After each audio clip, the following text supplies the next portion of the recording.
So I'm like, oh my gosh, my baby's in danger. This whole thing. I was so freaked out because clearly something was so bad. I think she even used the words, your uterus is an unsafe place for your baby right now. Something like that. Hello and welcome to Healing Trauma Mamas. I'm your host, Madon Wingo. Thank you for joining us as we share in our stories and experiences of healing from childhood traumas and birth traumas. Listen as we discuss our struggles, our failures, our strengths and our victories, and all those lessons we've learned along the way. Why, hello, Healing Trauma Mamas. Welcome back to the podcast. Thank you so much for coming and joining us today and making us a little part of your day or your night or whatever time it is that you're listening. I want to thank you for taking the time to come and learn and listen to other women's stories. And I'm really excited about my guest today. She has a plethora of things that we could talk about with her, and hopefully we'll have her on another time to just I don't think we'll have time to dive into everything today, but I want to welcome Dr. Emily Brownlee onto the podcast today. Hi, Emily. Hi, thank you so much for having me. I'm excited. Yeah, I'm excited you're here as well. So we have so much to talk about because you have quite a bit of experience with midwifery care and home birth and some challenges. And then also you are a physical therapist and specializing in pelvic floor therapy. And so it's been an amazing resource to have you. In fact, this past week, I've got to be able to utilize you for some of my clients, and it's been really awesome. And you have and those who might be watching, if you're not just listening on a podcast app and you happen to be seeing our visual, we have a cute little one that you get to see there as well with Emily. Yes. This is my youngest. The rest are napping, so we'll see how that goes. But she wanted not. She was like, no, thank you. We've had so many, because obviously mamas are who we're talking to most of the time on this podcast. Like we've had mamas, helping little ones do things and breastfeeding and doing all kinds of things while we are having conversations. And that's just how it goes as moms. So I'm so glad that you're Yes. joining us with the sweet little one in your lap. So tell us a little bit about yourself, Emily, just a little bit of an introduction and we'll kind of dive in. Sure. So I don't even know where to start.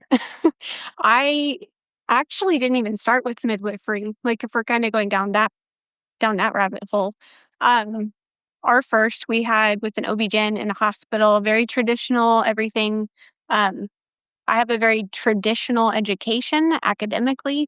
Um, my degree was in cell and molecular biology, and then getting Ooh. my doctorate in physical therapy. So very like by the book textbook, what I thought was normal, what my husband felt comfortable with. For our first, especially, he was very anxious about anything crunchy. So it's like, no, we're doing this by the book. We're doing this textbook. We're doing OB-GYN in the hospital because that's the safest, obviously. Did not go so well, as unfortunately a lot of cases go.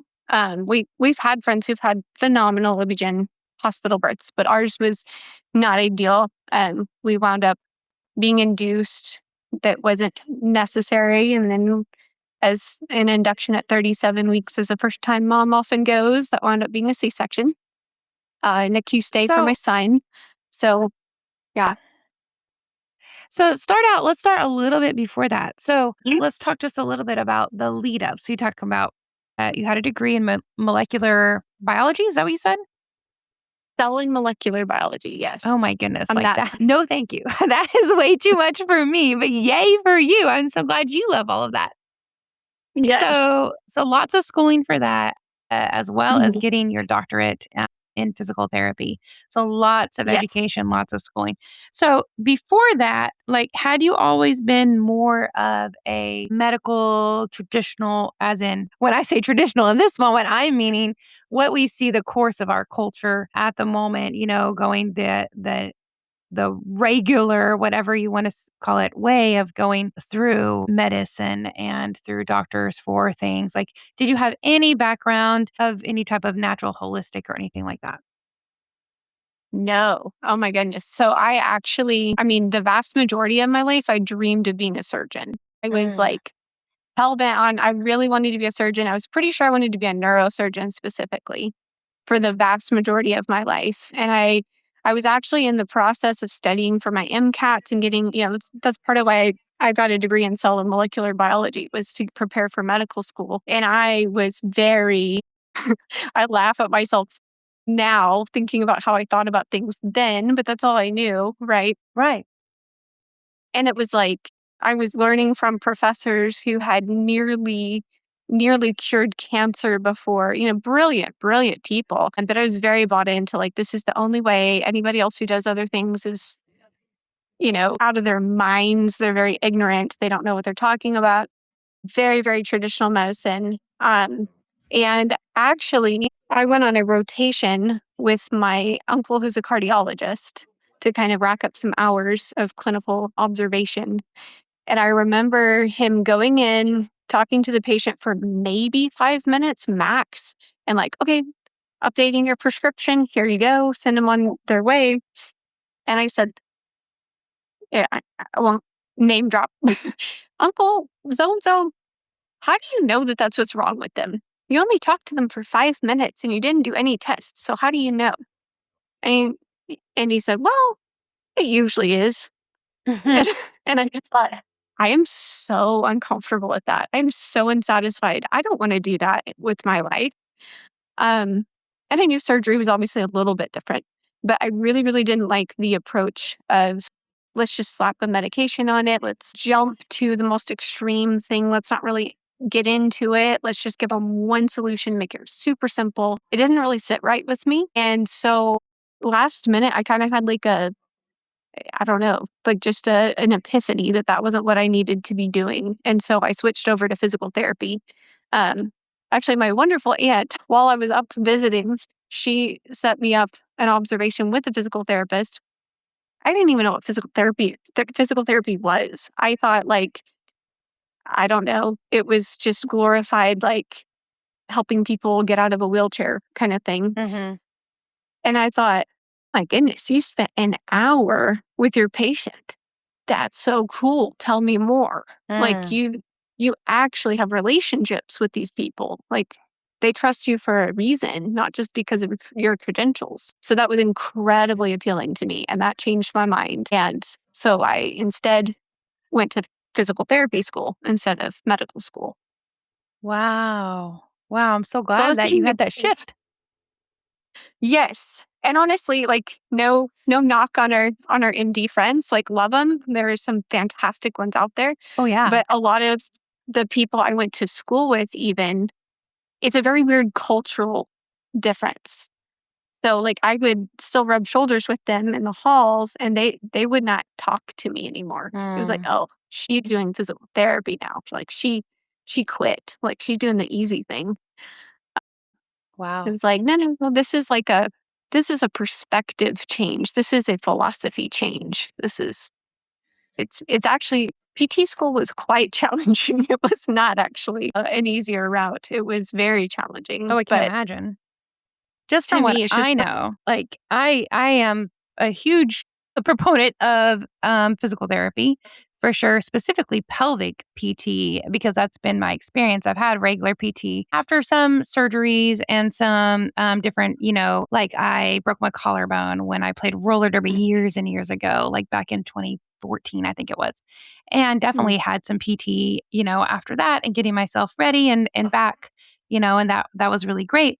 But then if we're talking like women and their pelvic floor health and dealing with lots of other issues, I personally have majorly benefited from pelvic PT. I think I did after a severe injury. So I do have a caveat that, and those who have listened to me talk about my story before know a little bit of that injury. And if you've listened to me talking on the Happy Home Birth podcast, we actually went into it a little bit more about that injury, but it's a pretty severe one that you don't see very often. So it was really my physical therapist at the time. I was like, only two other people had she ever seen with the severe injury that I had before, and it was from different instances. But I spent 14 months doing physical therapy with her numerous times a week. And the value of it, because the place of where I was at, and then our goal and where she got me to at the end was outstanding.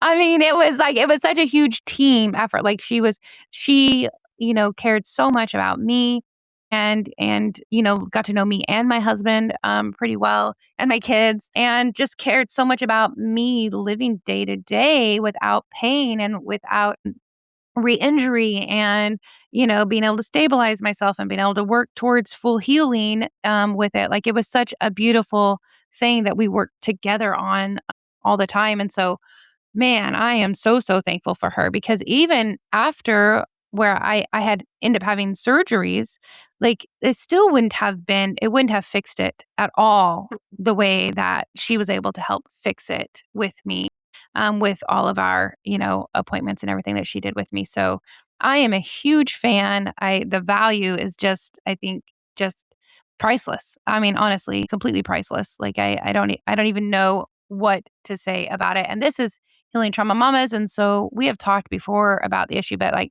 my issue was so severe. Like my husband and I could not be intimate for over a year.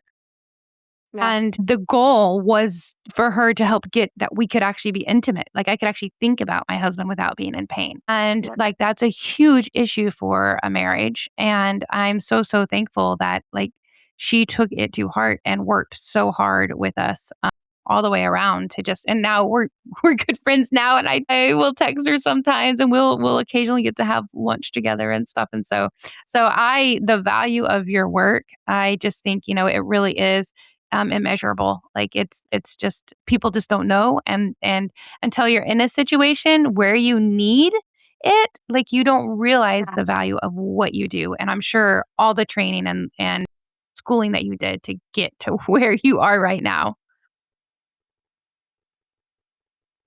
So so this was your like build up and then you got pregnant for the first time and you went the typical route, the typical allopathic route to just go see a doctor and go, OBGYN. And as a PT, did you think at all about that and the relationship to your pelvis and a baby and all of that?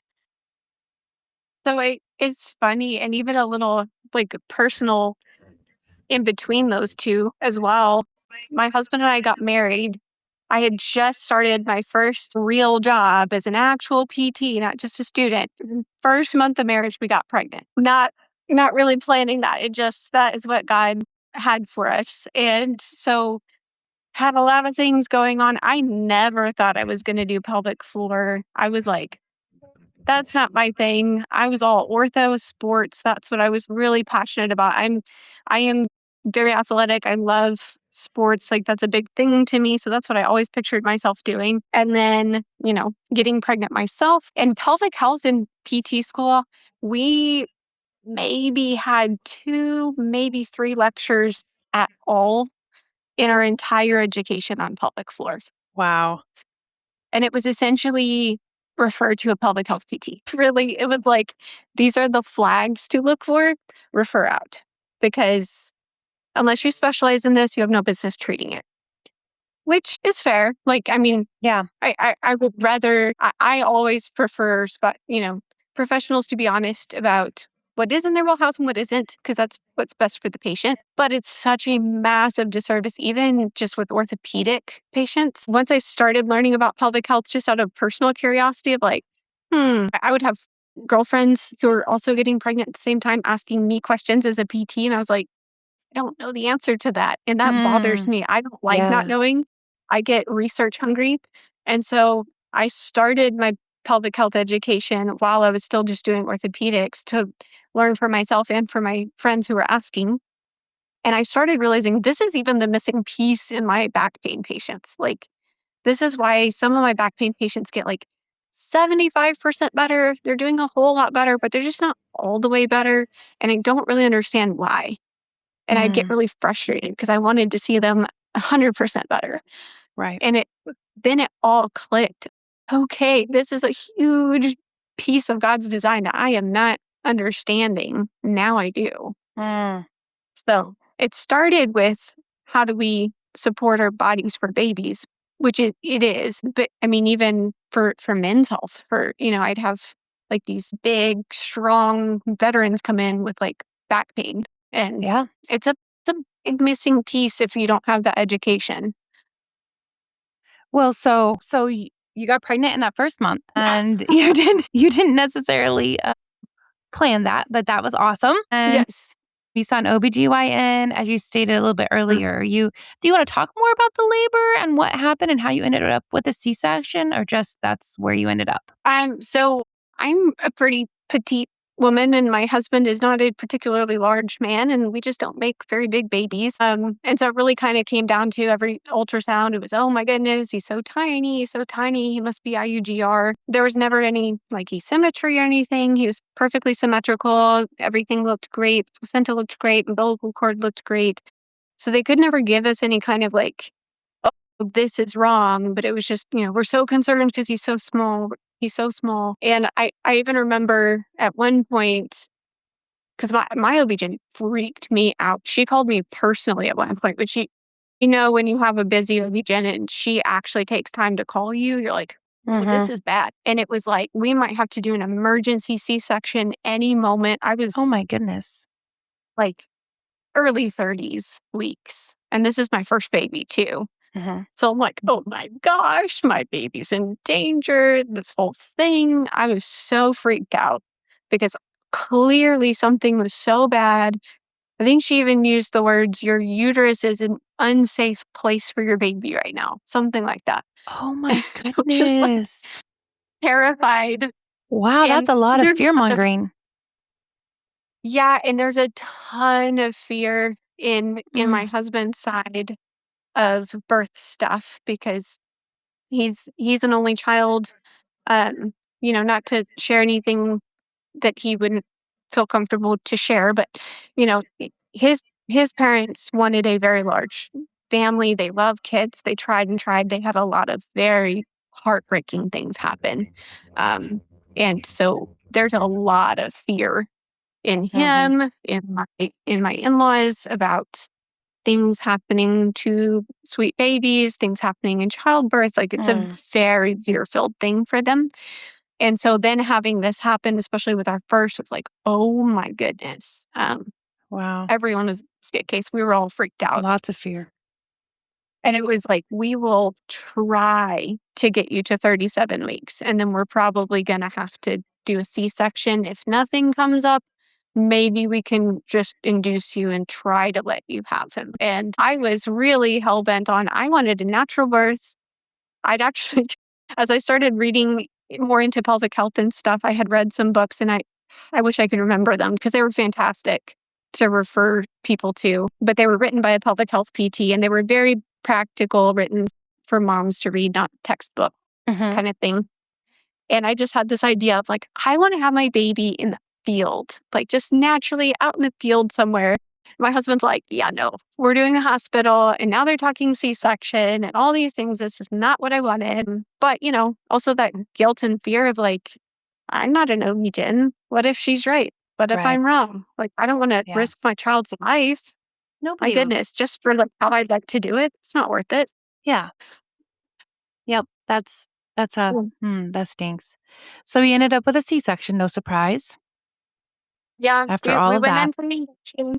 Yeah, and of course nothing moved. Yeah. I was going, this is easy. If this is labor, like, which, I went into motherhood very arrogant. I'll be super honest. Like, I'm a hard worker. I'm no stranger to pushing myself physically. Like, I love pushing my body hard. I enjoy that. So, like, this is going to be fine. This is not going to be bad. And having some of those Pitocin contractions, but I wasn't really in labor. So I was like, this is nothing. If this is it, I don't know why women are always complaining about labor. This is easy. And they're like, yeah, you haven't progressed at all. Like nothing's happening at all. Your Mm. body is not even trying. Um, and in hindsight, back then I didn't know how to correctly track my cycle and things. I don't even think his due date was probably correct. Yeah. Your body So wasn't probably ready, definitely. no, he was like, I am not even thinking about budging. And so then it turned into, well, he has fetal distress, which is not surprising. You've been on Pitocin for like 40 hours or Oh, whatever it had been. man. So then it was, well, we have to do a C-section because he's in distress because of all the Pitocin. So we did this C-section, and it actually went horribly. They did not do my spinal very well. So I actually felt a lot. And they put him on my chest, and I had to tell them to take him because I was Mm, about to pass out, and I didn't darn. want to injure him. Oh. And so it was not a very fun experience. And not long after that, his blood sugar just would not stabilize with everything that had happened. And so they rushed him off to the NICU, and that was terrifying. It was just, yeah, not an ideal experience, not at all what I had planned on. How long did he stay in the NICU? Fortunately, it was not long. Good. It was pretty much just to get his blood sugar stable and to get a few tests back. So I want to say it was like 72 hours or something. Oh, that's not bad then. But as a first time mom, it felt like forever. And it just felt like I have failed. Like, what did I do? How did we get here? Mm, It was not a good feeling. And I knew I never wanted that experience again. It's like, mm. I will do whatever it takes to not do that again. Did And you especially, oh, sorry. did you do anything like in the postpartum? Like, how did that go? Did you end up with postpartum depression? Yes, I remember, like, my OB-GYN came in to check on me afterwards, and, she was going on vacation the next day, so that also was like, wonder if that went into the decision making. But I had really bad postpartum depression after Yeah. John, just so I can stand up because that's what she prefers. Don't they all? Yes. She's like, "Please don't sit down. That's not as comfortable for me for whatever reason." Um, I would go for long walks in the neighborhood and just cry and just like, this Oh, is so much harder than I expected. I don't know what's wrong with me. Why is this so hard? I thought this was going to be easy. And yeah, it was rough.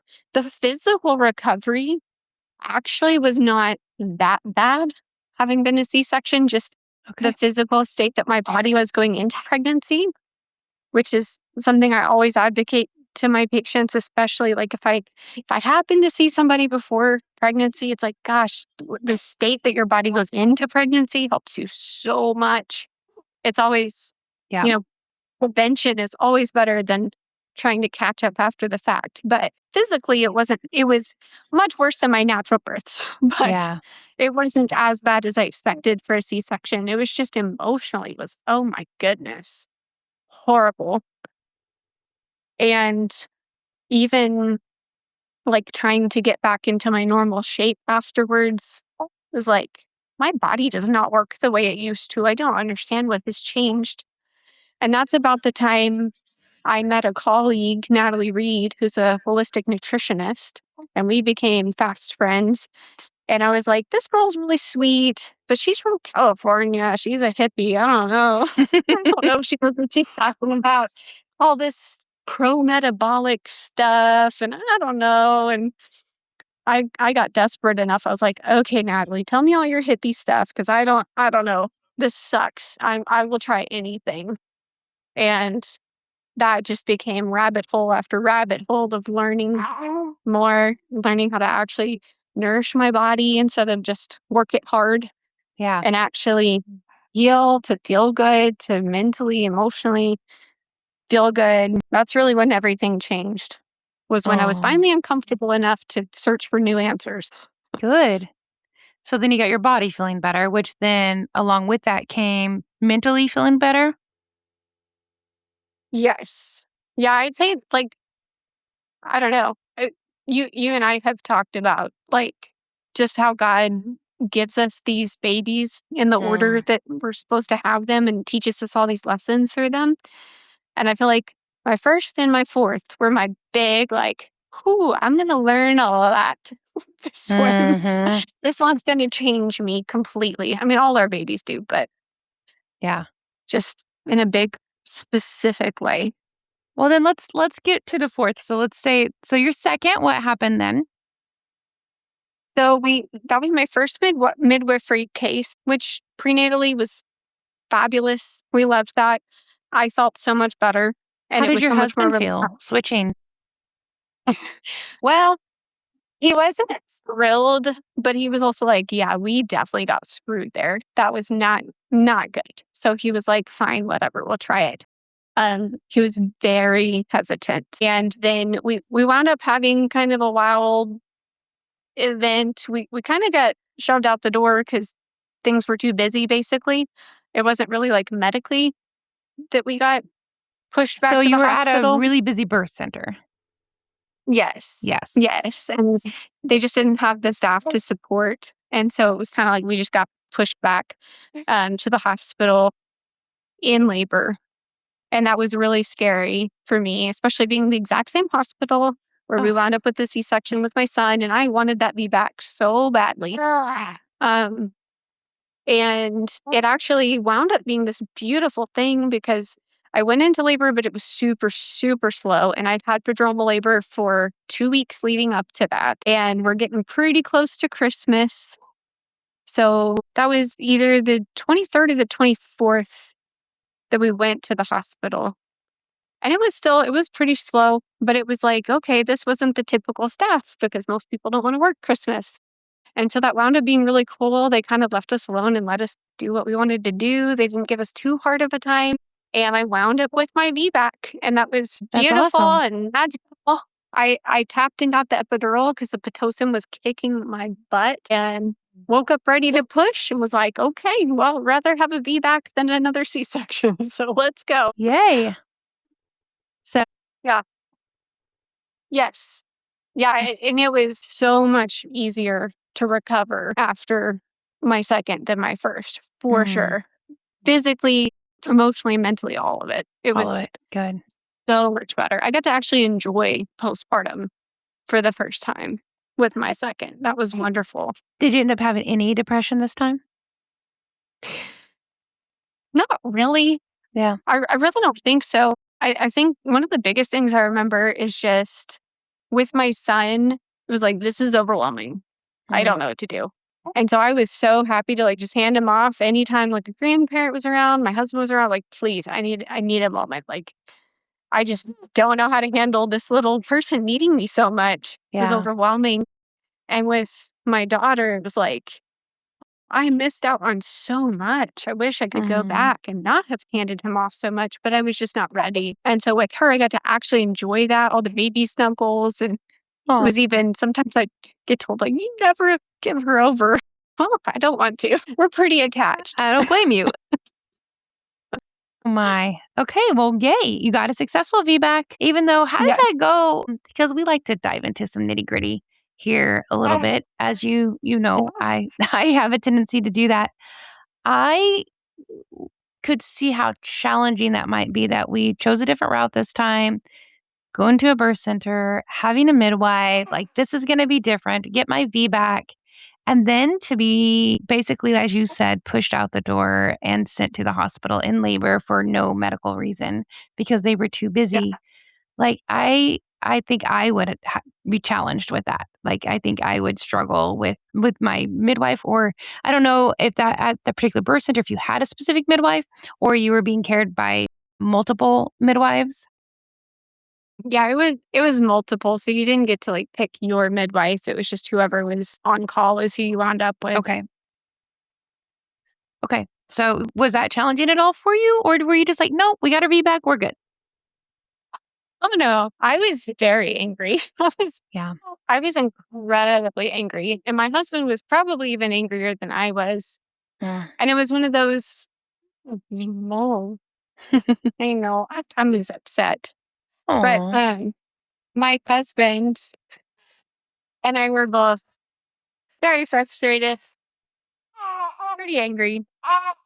And it was kind of conflicting because it was, well, we better be back. That's what really, really matters. Sure.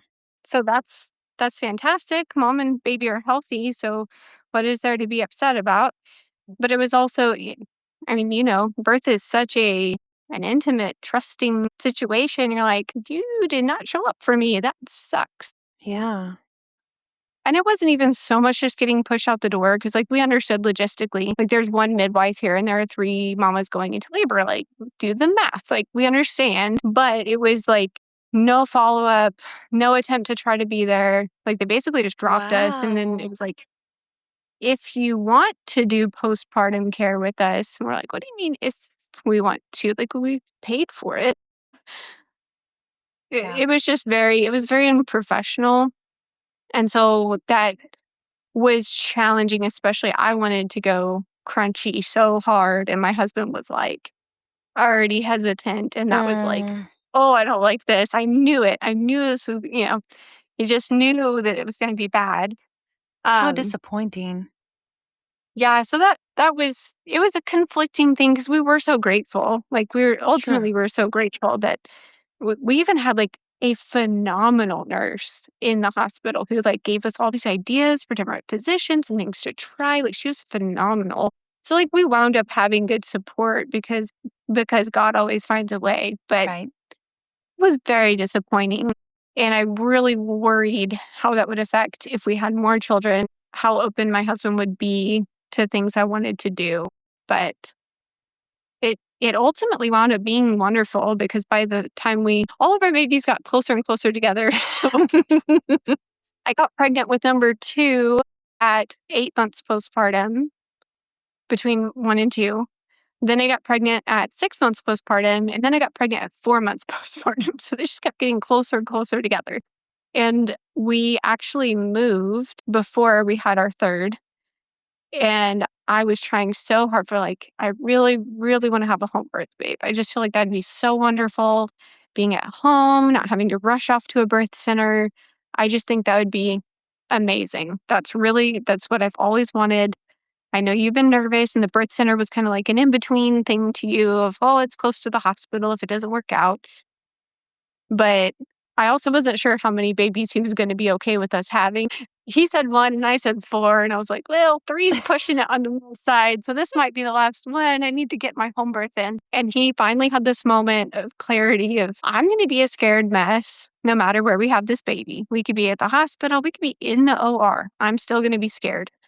And so if this makes you feel more comfortable, you're the one doing the labor. So, okay, we'll do it your way. I don't know that I really like it, but I will trust you. Mm.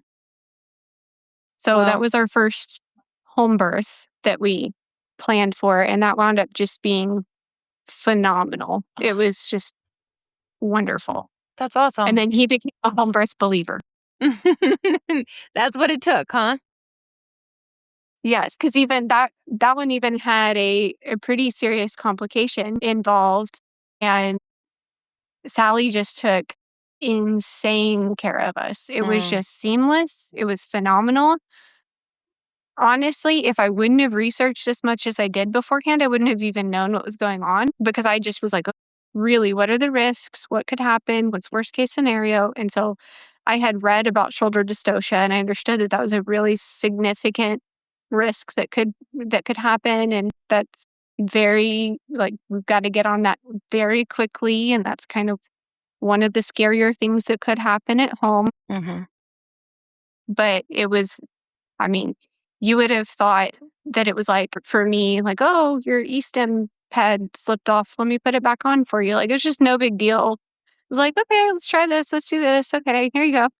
And it was wonderful. Like, it was my first pain-free birth. She did have to assist with the shoulder. And so, like, that part was it was uncomfortable. It was very uncomfortable. But until that point, literally painless. I just kept being shocked. Like, I don't know if I can do this. What if I needed to tap and do an epidural? Like, I can't. The nearest hospital's an hour away. Yeah. And I just never needed it. It was just wonderful. And then she helped deliver her and she didn't breathe right away, which was very scary, which, Which is normal pretty with typical shoulder for shoulder dystocia. dystocia. Yeah. Yeah. Still super scary as a parent, like, oh my gosh. And they're calling 911 just to make sure. And you're just saying her name, rubbing on her, Natalie, Natalie, we love you. We love you. It's mommy, it's daddy, Natalie, And very quickly she came to, everything was great. And we just got to go take a nap in our bed. And it was like, this is awesome. Why did we ever do this any other way? That's awesome. Good. How did that postpartum go? Fantastic. That was one of those, like, really put my knowledge to the test of, am I full of it or do I actually know what I'm doing? Because Mm. I figured with that kind of delivery, like, we're probably gonna have some pretty significant tears. That's to be expected. That okay, I'm not afraid of that. We can heal. Like, God made the body to heal. I know what to do. And so Sally asked me, "Do you want me to check you out and kind of see how it looks, or would you rather I not?" And no, get it over with. Tell me what we're looking at. And she, "You don't have a scratch on you, girl." My That's gosh, amazing. how is it possible?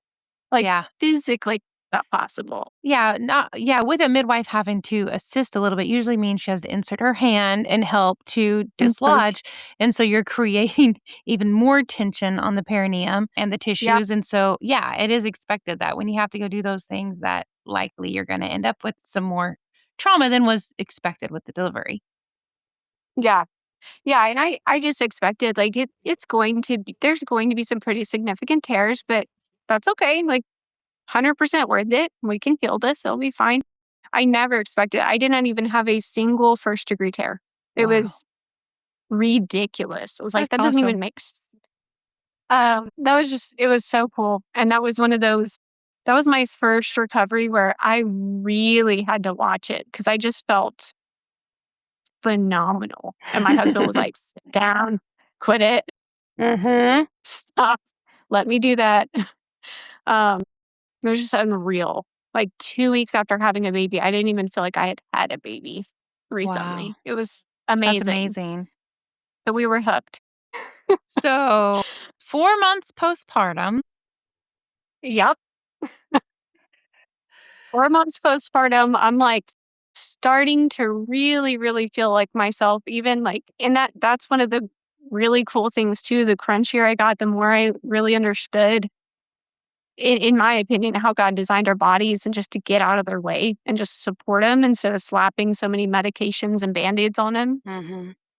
My body would just heal so easily after having babies instead of working so hard to try to, like, lose the weight and get back in shape and do all the things and, you know, restrict calories and work out really hard and do all these things to try to force my body to look like it used to. It was Mhm. like, yeah, it just kind of heals. And then I'm not like doing anything extreme or harsh. It just does. It just heals. It just feels great. And I feel like myself again. And it's awesome. And about that time, anytime I start to feel like, oh, I feel like myself again, that's usually when I'm pregnant again. So that's how that worked out. It was like, I feel great. Like I'm doing all these athletic things, feeling phenomenal. Yep, pregnant again Mhm. with number 4. So that was unexpected. And that even became kind of a like, let's research this and see. These are pretty close together.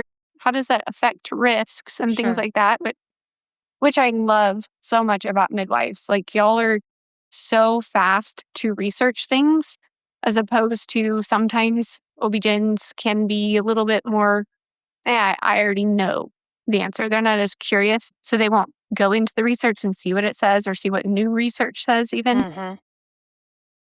So that was kind of, let's look at that. But we felt the risks were minimal, that we were looking pretty good Yeah. since I didn't see any kind of health Well, anything. and it hadn't been, like it hadn't just been 4 months from a C-section, it had been 4 months from a vaginal delivery, which is different when you Yes. look in the literature and the studies, after a C-section, you generally do not wanna get pregnant just 4 months afterwards, and that does put you Yeah. at a little higher risk, but it had you at this point now you'd had 2 successful, vaginal deliveries, and, you were very healthy and doing really well, so yeah. So I know we already talked about number 4 is gonna teach us lots of lessons. So share as much as you'd like to share, because I know you had lots of challenges during this time.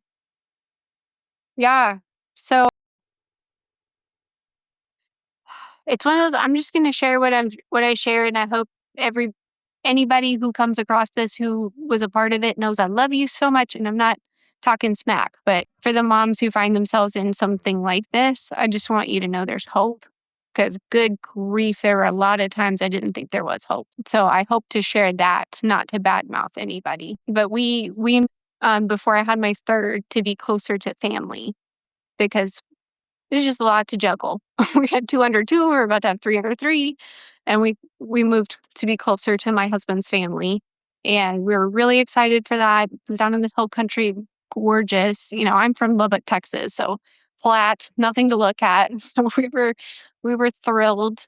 Um, and my husband was away from the house all week, just coming home Mhm. on the weekends, the way that work was, which was very challenging. But we kind of told ourselves, well, it'll be okay because we have his parents there. They'll help. And we didn't really think how extreme that would end up feeling and how much that would stress our family and some of the problems that would come up. We wound up in a really, really challenging situation where um, this is kind of something I have gone down a rabbit hole researching. But sometimes when you get really, really close to people that you have known for a really long time in a new context, they revert back mentally and emotionally kind of to where they were in a previous stage of life with that person. Mhm. And we kind of got in a challenging dynamic with my in laws where they really kind of viewed my husband like a teenager again.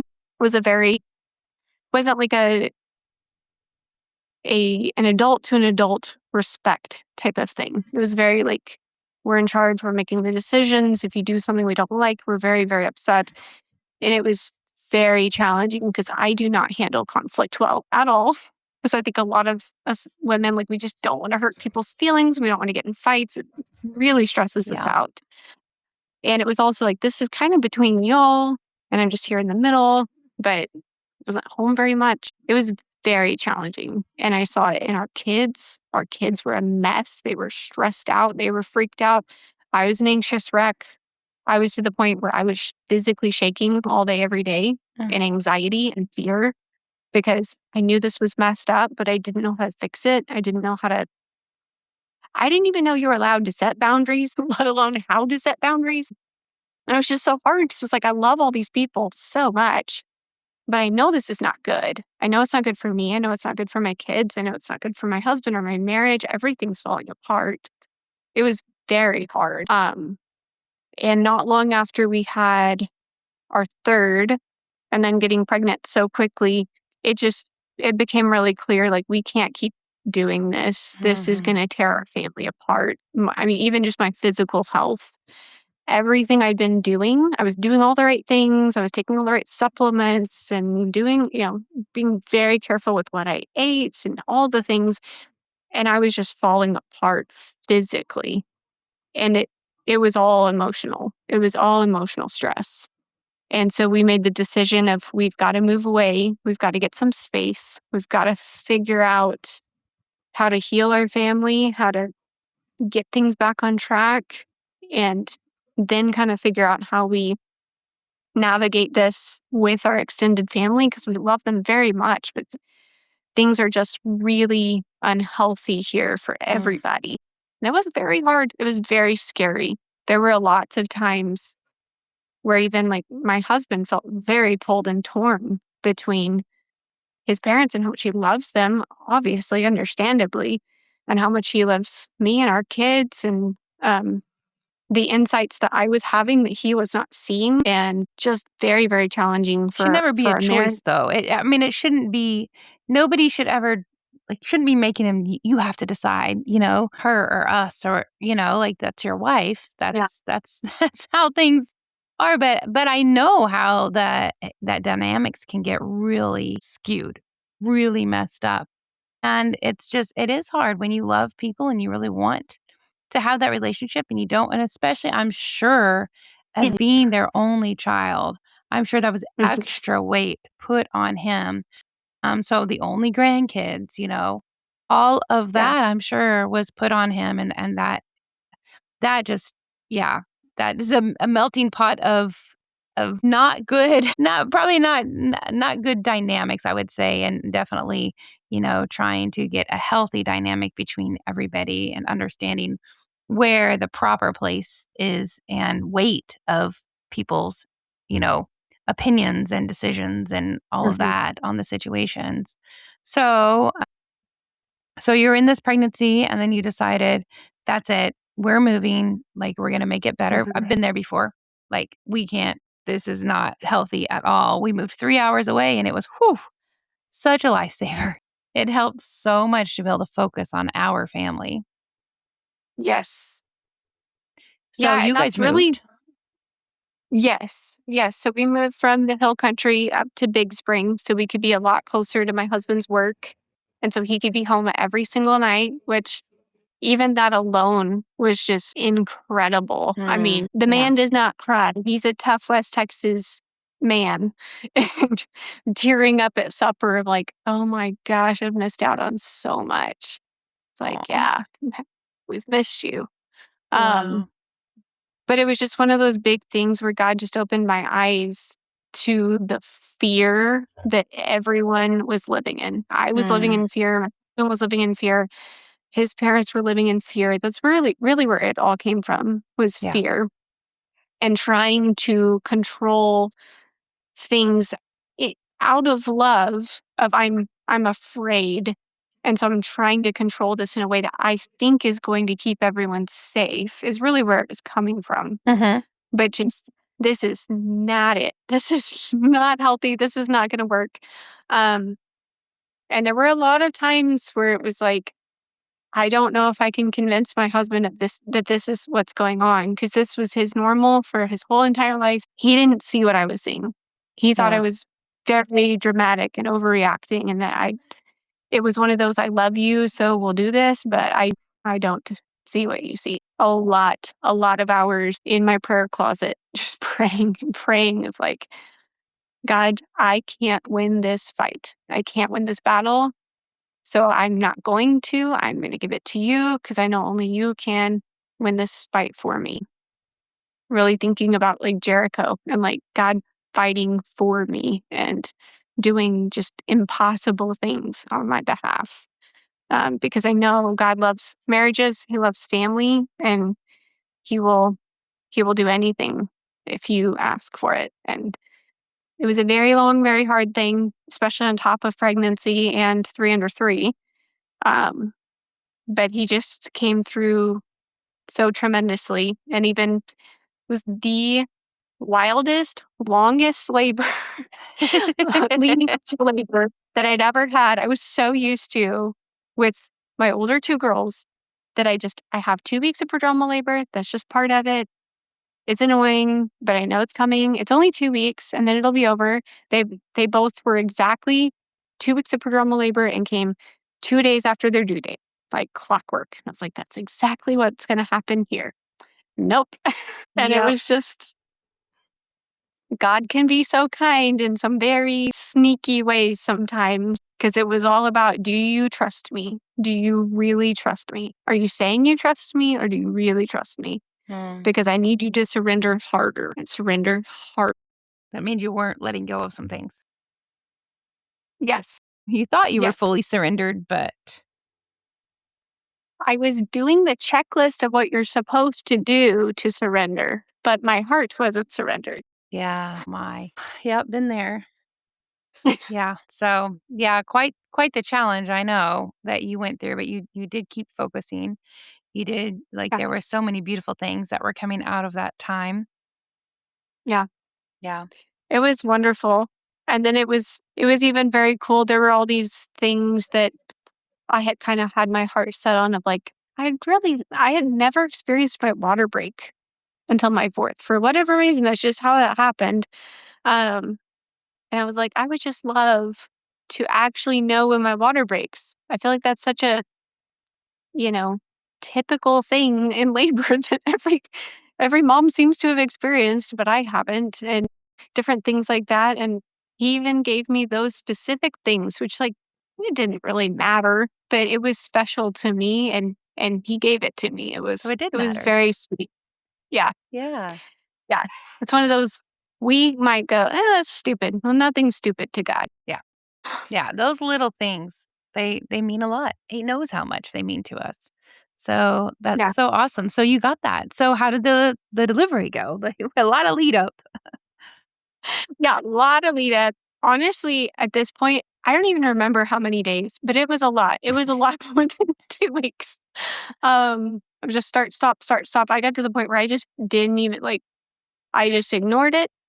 I knew that's what I needed to do, but even harder, I ignored it even more than I usually would have. Um, And that morning, I started having contractions, and they were 10 minutes apart for hours. And I did not tell anybody because I'm like, this has happened. This has happened. It's nothing until I cannot walk. I'm just not even going to believe this is real. Didn't tell my mom, didn't tell anybody. And then it got to where I think I'd been having consistent 10-minute apart contractions for like 5 hours or something. And I thought, I might as well just let Madon know, just in case. I'm not going to get my hopes up. I'm telling myself this is not it, but that's a pretty long pattern, so I should probably mention it. And still trying not to get my hopes up. I let my husband know because he had a little bit of a drive, not bad. The labor before he had 4 hours to drive. So this one, he only had 45 minutes. So that was great. Still convinced it wasn't it. And things ramped up a little bit more. Still like, no, this isn't going to be it. I'm going to ignore it. And then went to bed, like, well, we'll try to get some rest just in case. We'll see. I'm telling myself this isn't it. And then it seemed to totally fizzle out. So I was like, well, I knew it. Okay, whatever. We'll get some sleep. And then I woke up, cannot even lay down anymore. So intense. And I still was like, I don't think this is it. I'm going to surrender even more. I believe that this is not it. I'm not going to get my hopes up. I'm not going to try to force this to be it. And I was texting you and my doula. I'm like, okay, this is what's going on. I'm still not getting my hopes up. I still don't think this is it. And both of y'all were like, well, do you think I should come? Like, what's kind of updated on like how long and how far apart and that kind of thing. I was like, I just feel bad because I feel like y'all are going to get here and then it's just not going to be baby time again. And I don't want to, when you're in the mom seat, you always feel this like guilt of like, to inconvenience everybody and get them all over here. And that doesn't happen. Then pretty quickly was like, no, this is pretty intense. I feel like probably this, if it's not it, I won't feel guilty because this is pretty intense. This is starting, like, I kind of can't help but keep my hopes up now. And of course, you were like, yeah, I'm 10 minutes away. I had a feeling. I was like, thank goodness, because I was kind of nervous if it was going to take an hour at this point. Yeah, because it got pretty intense pretty quick. Very. And that's not typical for me at all. I have long, long, long marathon, not a big deal, slow, like 36 to 40-hour labors. That's my norm. I'm very comfortable with that. It's like, whatever. Laughing between contractions, no big deal. And this was pretty much a freight train. And I was like, am I just being a wimp or what? Because this is way more intense than I'm used to. Mm. I don't know why I'm not handling it better. Oh my goodness. But we hung in there. We did all the things and just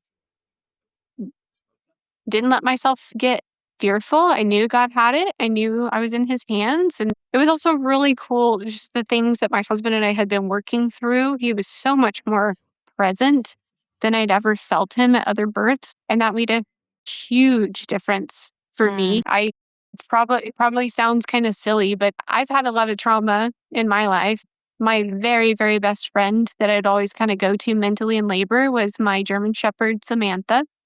She was my pal. We'd go run 10 miles together. She protected me because I'd like gotten grabbed on runs and things before. And like, she never let me get harassed or grabbed or hurt ever again. She was my little guardian angel dog. And so that's where I always would go mentally in labor, is running with Samantha and getting to the point where like mile 4, mile 5, you start getting tired of like, why am I doing this to myself anymore? And then you kind of hit that second wind. You're like, oh, this is great. I could do this all day. I can run 10, 12 miles. We're good. And that's where I'd go in labor. And I just never felt any pain. It was intense, but not painful. And I kept trying to like mentally find Samantha to be running with her, and I just couldn't. I could not get there. And I was kind of getting freaked out by that, of like, that's my coping mechanism. I don't know what I'm going to do. And I asked God, where is she? Why can't I find her? What am I going to do? And he said, you Mm. don't need her anymore. You've got your husband. Like, y'all are building that relationship. You don't need her anymore. was like, okay, I'll just fall now. It was just beautiful. And it was fast. It was like 3 hours. And we had a beautiful baby girl. And it was just smooth and wonderful. Super fast pushing too. It was just like, here you go. Not at all like any of my other labors. And it was just wonderful. And it was just such a God was like, I'm gonna make sure you learn this lesson. I'm gonna give you this opportunity. Kind of like when we lovingly let our kids struggle and we watch their frustration and you're like, you're this close, you got it. Like, I'm gonna let you struggle a little bit so you have that I got it for Yeah, yourself. and it sticks. Yes, Yeah. it was wonderful. That's so beautiful to get to, I don't lean into your husband in a way that you hadn't ever really got to, and to be partnered with him in that. That's so beautiful. So I'm sure then your postpartum was very different for you this time. What do you think? Yeah, I mean, honestly, in some ways it was the easiest postpartum because at this point I'm just so familiar with how to support my body and I I learned my lesson to listen and surrender. So that comes in handy postpartum when you feel wonderful and you want to do all the things. And it's like, okay, it's 6 weeks. Like it's not a lifetime. Just Mhm. let him do the laundry. Just like, even if it's done wrong, even if that's driving me nuts, like just let it go. Just Yeah. let him do it. Let me heal. Like this is what we're supposed to do. That's always a big challenge for me. But I was the best about it this recovery. But then having so many emotional things working through still with my husband, with our extended family, with that was a good too, with a lot of extended family things that came up even on my side. Like I did not know that that's an unhealed trauma thing that I Mm. have repressed and just really, really getting into those roots. Um, so the emotions were really heavy and really hard, but just that massive did you wake up that massive kingdom work of let's actually deal with this, which is, you know, one of the Mhm. things I love about holistic minded, health and medicine and things is it's not a band-aid. It's not like how can we just get rid of those feelings or how can we get rid of those symptoms? It's like, well, why are we having them? Let's get into that. Let's figure out the root. Let's actually heal it instead of just getting rid of it. Yeah, because that's the only way, like, transformation happens. That's the only way we truly change into the person that we're going towards, or heal, to truly heal from something and be done with it. You have to have that. Otherwise, Yeah. it's just a mask. It's just, talk. Yeah. Yeah. Even little things, they're not little. Sometimes we might think they're little things of like having moments of, ooh, I really don't like what I just said to my kid. I don't know why I said Mm. that. Like Mhm. I just my mom or my dad just came out of my mouth and I hated when I was talked to that way as a kid. And, I don't know why I said that. Why did I say that? And actually getting to the root of like, okay, well, why? Why is that happening? And how do I actually change it? Not like, you know, clench my fist harder and just not say the words, but how do I heal why I'm saying that? Yeah. Yeah. And that's just this has been the baby that God was like, no, no, we're Mm. going to just take it all down and build a whole new foundation. We're building a whole new thing here with you, with your husband, with your marriage, with your children. We are just tearing out all of those generational bad things. Again, love everybody involved. It's not like a shame or guilt thing, but it's one of those once you know better, you know better. Even like with diet stuff. It's not like, oh, you're a horrible person because you eat red dye. But once you know that that's probably not good for you, maybe you should consider not eating it anymore. Man, I love that. Yeah, the building anew. I was just thinking about that. That's beautiful. Just what you guys are Yeah. building together, and how, you're doing the hard work. You've been going through the hard stuff to really completely surrender your life over and then build in this new beautiful way. And I Yeah. love it. It's gorgeous. I've got to see it and it's been so beautiful. And I'm really, really thankful for it. So let's jump into, thank you for sharing that. Let's jump into what you're doing a little bit right now, besides taking care of four beautiful babies. You have decided to take this journey, this big step to really help other mothers because that's just so a passion that you have. And I've seen it and it's beautiful. And let's talk for a second here about what you've got going on. I'm going to make sure we have links in the show notes so that everybody can go check out your website, Proverbs 31 Fitness. So talk to us about it.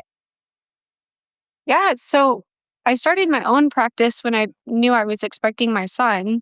And so it was originally Mama Bear Fitness and Physical Therapy. And it's kind of the branding has changed over time as I've evolved and as I've learned and just really felt like God was pulling me in different directions. But I've practiced and I've taken off and I've practiced and I've taken off. It's just motherhood's been crazy. And really, after I had Natalie, I heard very strongly that God was like, "You're not doing this right now. You have a bunch of stuff coming you don't know about. You stop practicing right now." I was very mad. I was like, "God, I love helping moms. I don't want to give it up." But it was very clear. And I said, "Yes, sir." And so I stopped. But he did put this huge dream in my heart, even back then, about Proverbs 31.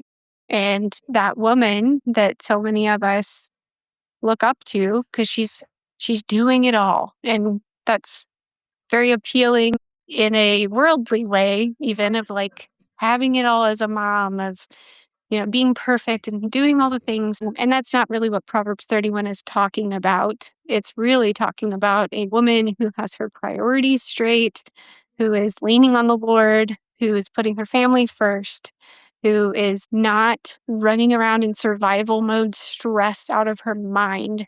Like she's in a good, grounded, healthy place.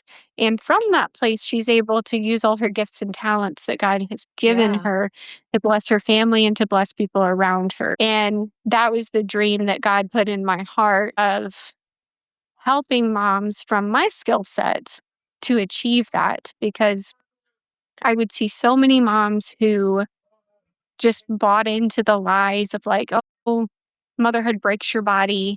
You'll be broken. You'll have all these problems. That's just part of being a mom. You're just going to pee your pants and have back pain. You won't be able to play with your kids. Hmm. Uh, you may not even be able to have more kids, even if you want them, because it's just too hard on your body. Just all the things. It's going to ruin your marriage." Like all the horrible, horrible messages that we hear and internalize. And like, no. Motherhood is going to be the best thing that ever happened to you. It is going to put new gear in your stack that you didn't even know you had. You're just going to have so much more capacity. Your body is going to be so much stronger. You're going to have a reason for doing those things. Like, I don't even know why I worked out before I had kids, honestly. Now I work out. So if they all want me to carry them, I don't even hesitate. It's like, yeah, come on. Let's go do it. You need strength.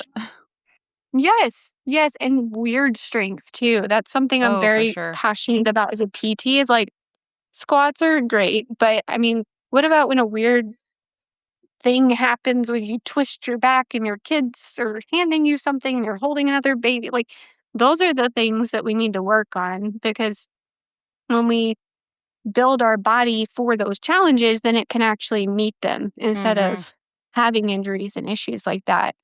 And so that was kind of my dream for over a year. And I just kept waiting, like, "Okay, God, when you tell me it's the time, I will trust you. And until then, I will hold off." And after having Maggie, it was like, I feel like this is the time. I'm just going to open the door a little bit and just trust God with the timing and not get tunnel visioned, because, I know that my most important job that I'm doing on this earth is being a mom and serving these babies and raising them well and being a great wife and all those things. But I also really, really love helping moms. It's the most amazing feeling to see a mom walk away like, "Oh my gosh, I never thought. And now look what I'm doing." Hmm. It's a wonderful gift to be able to share. And so that's kind of where I started opening the door back up a little bit. And kind of my approach that I'm doing right now is I'm primarily taking patients in an intensive. So we'll do like a month of really specific work together. So I still take patients on, just an eval and treat kind of model. But this is something I'm really passionate about for moms who find themselves in a place of like, I don't even know who I am anymore. I don't know what Mm, happened to me. Feel like my body's broken. I'm a stressed out mess. Like been I'm there. snapping at the kids. I don't even know why. I don't know what's going on with me. And taking that in a true phase way to actually heal it, Mm, not just to give you a couple of Kegel exercises and send you out the door, but to actually educate her on you're not a bad mom. Your nervous system is stuck in a sympathetic dominance. Like, you have had some crazy stuff happen to you. That's part of being a mom. Like, labor is wild and intense and beautiful, but it's a big thing. Nervous system reacts to that. There's so much cool science to this stuff, but even like mhm, having a newborn and like your nervous system changes to be receptive to that baby, and that's a beautiful design. But if we can't get it to calm back down to a homeostasis in a mhm. normal place, then honestly, as a PT, I feel like giving you exercises, I'm slapping a Band-Aid on it Yep, yep. because we might be able to affect the tissue, but if the nervous system isn't functioning properly, the muscles are not going to function properly either. But that's not the root cause. The root cause is our nervous system. Mhm, So I really love to take moms through a 4-step process of let's actually calm the nervous system. How does that work? How do we do that?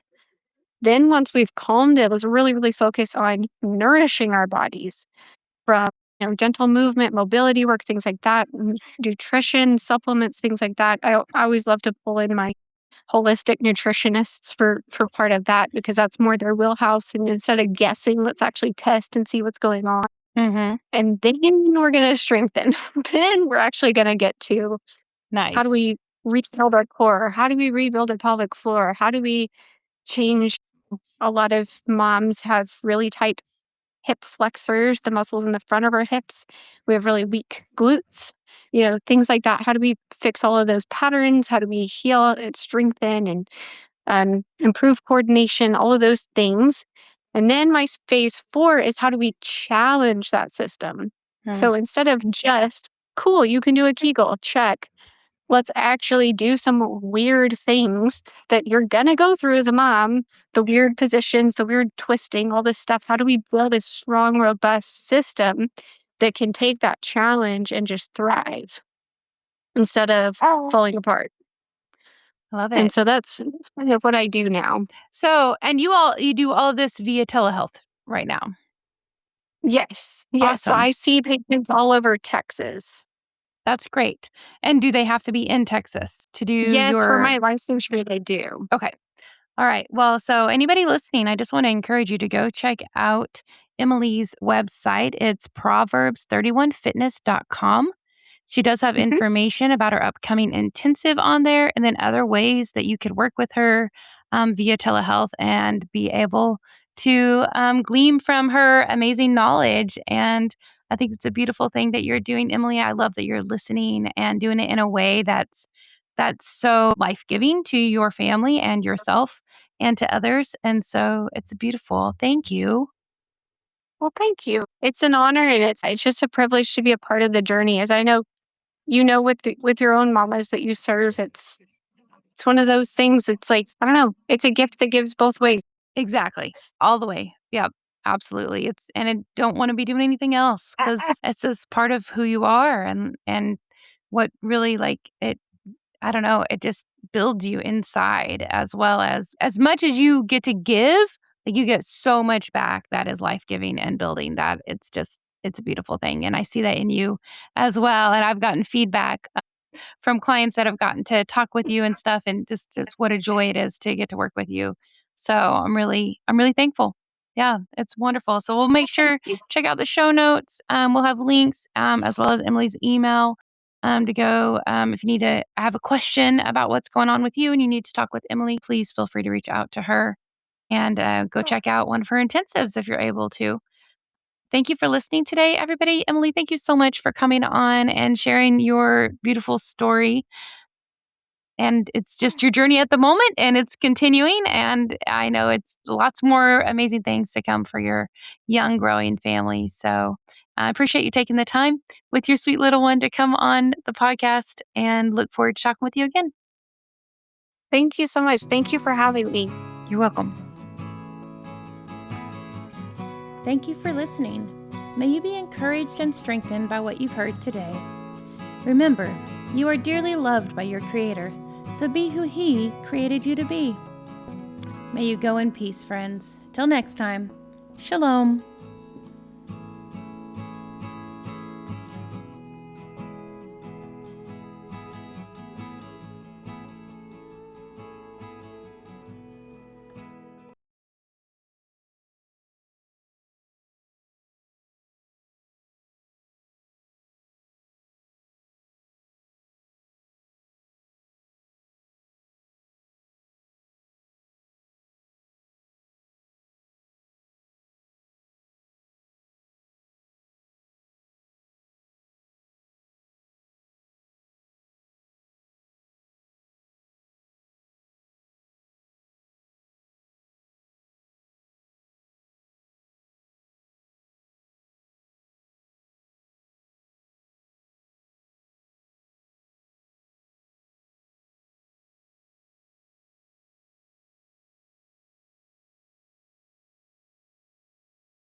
Hello, and welcome to Healing Trauma Mamas. I'm your host, Madon Wingo. Thank you for joining us as we share in our stories and experiences of healing from childhood traumas and birth traumas. Listen as we discuss our struggles, our failures, our strengths, and our victories, and all those lessons we've learned along the way.